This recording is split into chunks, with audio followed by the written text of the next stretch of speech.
Thank you. Look, I'd like to acknowledge Turrbal and Yagara people as a visitor to this place, as a Malanjali woman belonging to the Yugambeh language group of Southeast Queensland. I'd like to thank Professor Zwicker and Professor Marsden for the opportunity to participate today, but also to be able to join the HASS faculty this week. And also welcome my esteemed colleague, Dr. David Singh, and my PhD student, Helena Kajlik, who's here today as well. I have a small confession. I've been trained in the health sciences, so I feel very much a visitor to this faculty, compounded by the fact that this is also my first academic appointment outside of a distinctly black space. My location here in what is typically referred to as the mainstream is not a sign of my success as a scholar, of having made it. Our absence from these spaces is a reflection not of our intellectual capabilities, but as a reflection of the humanities, not just here, but across the country, in which we are just one of a few in a faculty. Despite the long-standing intellectual interest in the life of the native folk. Now, not surprisingly, my provocation today is a future humanities that is black, the unmitigated kind that Paul Beattie conjures up in The Sellout. I'm talking here about black with a capital B, and I speak of a humanity of the lowercase kind. I'm talking here about, I want to argue that it's only through the recognition of the humanities of blackfellas in this place that humanities has a future. So let me tell you about my black HASS. My first appointment here at the University of Queensland was within the HASS unit, where I taught into the Indigenous Studies major, which is best described as critical Indigenous studies of the Morton Robertson, Brendan Hokofitu, Chris Anderson, Audra Simpson, Vine Deloria Jr. kind. In this role, I also provided a pastoral care role to Indigenous students because the Indigenous scholar in places like this does any and all kinds of indigenising work. One of my most important roles was validating for Indigenous students the epistemic violence of Indigenous studies and Indigenous perspectives that they encountered here at this university across almost all faculties, which demanded, as Fanon observed, that they admit the inferiority of their culture and the unreality of our nations. The students that I would typically hand a tissue to or passive smoke with, having fled a lecture theatre or a tutorial, would come from medicine and the humanities, including philosophy, anthropology, political sciences and education. I'm not going to name the staff. But interestingly, it was the students in humanities rather than the medical faculty that would drop out, that would change classes or change their study plan, while the Indigenous med students stuck it out. Now, this was not because medicine was less violent in the knowledge claims that it made about Indigenous peoples. It was that students could not see the point of sticking with the courses here because they could not see how it would advance the interests of Indigenous peoples. And worse, that it was actively undermining Indigenous sovereignty intellectually and politically.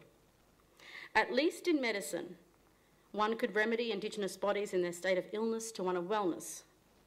But anthropology, for instance, refused to see those same bodies in their blackness. Don't get me wrong, health and medical sciences have long insisted that we weren't really human, as the humanities, but it appears committed to this claim that we aren't really Aboriginal. Ironically, particularly those that actually come from around here. In deeming us not really human or not really black, the Academy operates as an apparatus of the colonial project, advancing so-called new knowledge about Indigenous peoples as an intellectual alibi for our ongoing dispossession and oppression.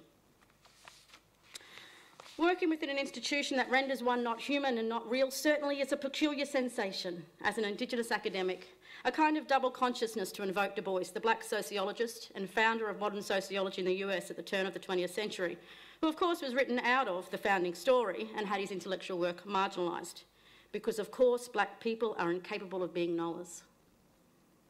Yet his experience and his articulation of double consciousness reverberates across the globe for black folk and for black fellas. It refers to having to look at oneself through the eyes of others, of measuring one's soul by the tape of a world that looks on in amused contempt and pity. I come to the Academy as a black fella, not to study Indigenous peoples or to look on in pity. I am here not to be an alibi to the colonial project or an assistant to white knowing. A knowing that is founded upon my people's problems, or rather my people as problems. whether it's our politics and our suffering of seeking solutions, always doing good but forever getting trapped in those damn gaps. White knowing of black problems that never get solved really is serious whitefella stuff. And for too long, it's been the stuff of the humanities. Yet there is a need for the humanities to bring greater conceptual clarity to some real problems that real Aboriginal people experience. Having worked in the health system for some 2 decades, I can testify to its brutality for blackfellas. In under 12 months, we have witnessed any number of preventable and avoidable deaths of Aboriginal people within the health system, men, women and babies being left to die, deemed attention-seeking in death, being denied a clinical assessment upon presenting to emergency, and any number of coronial inquiries that conclude that Aboriginal people in our dying race state are beyond care. Which leads me to ask, where is the humanity in the health system? And where are the humanities in health, or the health in humanities, particularly when it comes to black people? Given the humanities' concern about problems and solutions, why is there indifference to this?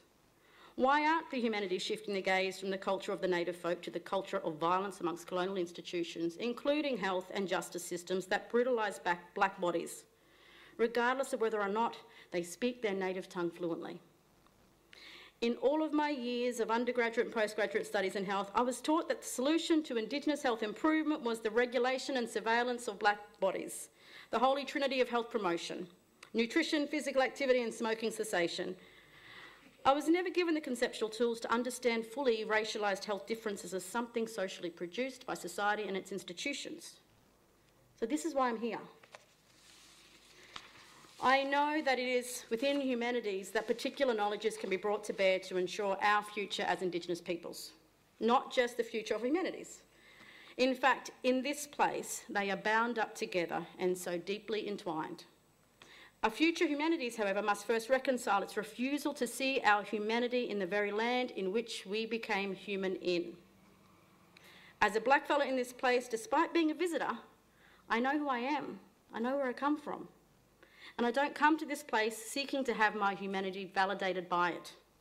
I come to work here to exercise my intellectual sovereignty as an Indigenous person as defined by Professor Lester Rigney and Robert Warrior.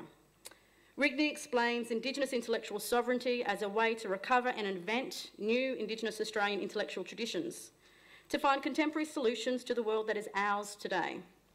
Citing Warrior, sovereignty is defined as the path to freedom, including intellectual emancipation, the strategies of which are to emerge from the experience of Indigenous scholars. I'm just going to get a few more of them. And it's here in this place that I bring my body and my existing body of work to forge and foreground, what can I say, a more authentic Australian health humanities, steeped within an Indigenous framework. An Indigenous health humanities is interdisciplinary research and action that is transformative and takes up resistance as the emancipatory imperative, where Indigenous peoples are not victims or problems, but centres Indigenous survival, and Indigenous people as worthy of care, where health is a right that, if denied, is also deserving of justice. An Indigenous health humanities agenda is not exclusively focused on Indigenous health, but it is informed by Indigenous conceptualisations of health and humanities, centring Indigenous voices and methodologies, and brings the criticality of Indigenous studies forged by Indigenous scholars, locally and globally. An Indigenous health humanities agenda looks to develop Indigenous assessment methodologies in clinical practice, for instance. It examines Indigenous models of care as best practice approaches to health, not exotic alternatives. It is the space that we carve out a race-critical health research agenda, and this is the time to do so. We have a national Indigenous health policy vision of a health system free of racism, yet for some reason we don't have any substantive critical race scholarship within health humanities to draw upon. Interestingly enough, the humanities have been all too comfortable with culture as a way of explaining Indigenous deficit. And as a blackfellow, I know when they talk of culture in Indigenous knowledge production, it typically masks more than it reveals.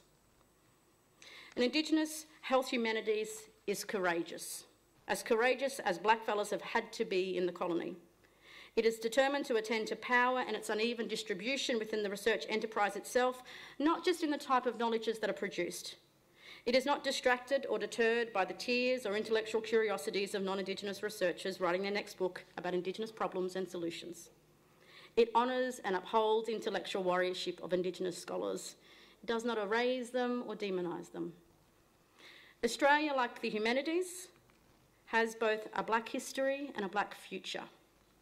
Our humanities as blackfellas is not to be found in another place or another time. It is right here, right now, in fact still here. It is in recognising this lived humanity of blackfellas that the humanities can uncover what it truly is to be human and healthy in this place, in this country, epistemologically and ontologically. Thank you.